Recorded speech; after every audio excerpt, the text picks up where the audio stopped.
সরকার কি করছে আজ পর্যন্ত?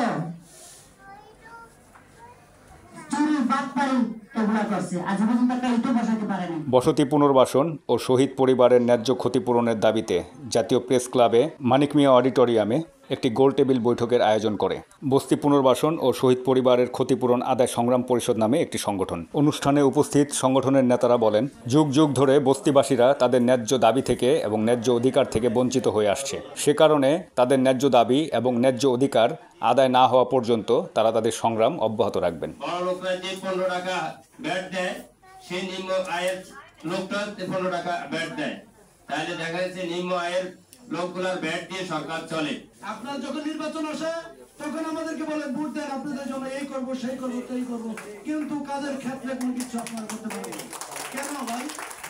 এই অসহায় মানুষরা ভোট দেয় বিদায়, এই অসহায় মানুষ আপনাদেরকে সাপোর্ট দেয় বিদায় আপনারা চেয়ার বসতে পারেন।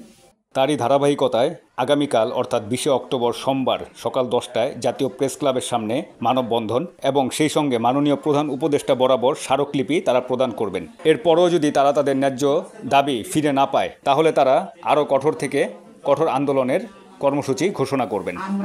সরকার চিনি না, কোনো সরকারে আমরা vote M Sakhawat Hossain Sujan, our Bangladesh.